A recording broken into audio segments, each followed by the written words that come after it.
don't know, but we definitely know one thing: these are either CIA or SAS, and that's the secret intelligence for the British Mm-hmm. and various foreign agents for the French that are on ground and they're stirring these folks up Mm-hmm. to overthrow Gaddafi. Mm-hmm. And as you watch the TV, when you watch the TV, look at these people. They're not organized. They running around in pickup trucks Mm-hmm. with a few arms. Mm-hmm. And all of a sudden, even one of the CIA agents said, head of the CIA said, Gaddafi's going to win this. Mm-hmm. Now they're having problems trying to pull this thing off on the prospect that he was going to massacre these people. It's always been this state, but the problem is like you said, they are after this guy's oil and his gold, and that's the main thing that they're after. Because let me say this: few people understand that the Chinese had huge contracts Mm-hmm. with Libya, just as Russia and various other Asian countries had contracts with Saddam. Matter of fact, Saddam had cut all the Americans out. The French was okay, but I think the English, he had cut them all out of the contract with the oil contract. They said, wait a minute, he got to go now. Now the South Koreans had that $25 billion contract for that fresh water system he put in, Mm-hmm. and so that supposedly was going to irrigate That whole area. the whole area because Libya is 95% desert, Exactly. and so that would have gave him the capacity to grow food and maybe feed the whole continent of Africa. Because one of the things I know he talked about, the African Union, United States of Africa, they just had a big union, United States of Africa meeting in July of this year, of last year, of September, I'm sorry, and they just completed that $25 billion water system that he put in that started in 1981.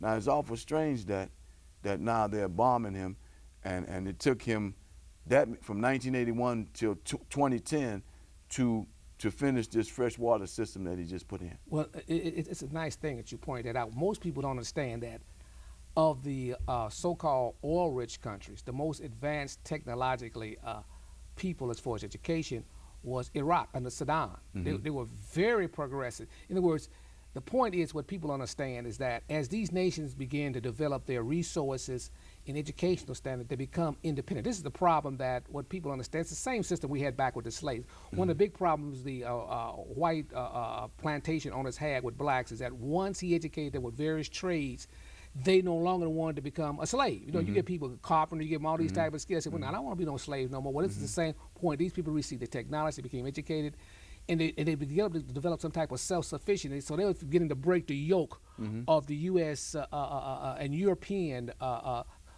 subtle colonialism, economic grip on them.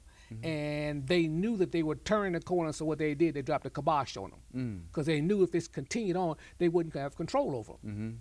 So that's basically what happened to, like you said, that's a very important point that you made about the water project with Libya.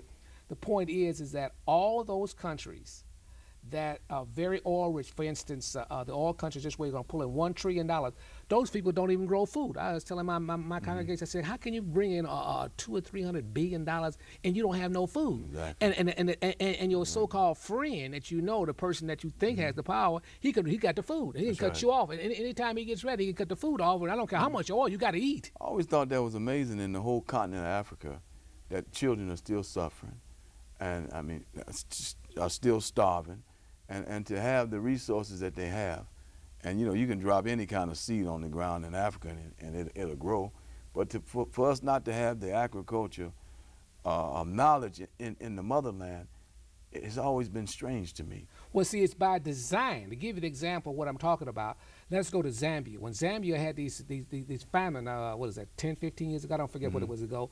Well, what happened was they were sending corn into them. Now, these Zambians, so-called Africans, they got more knowledge than the average American. They said, wait a minute, we don't want this corn. It's GMO. It's genetic modified. Don't send us no more of this stuff. We ain't eating it. That's right. And they call it hell.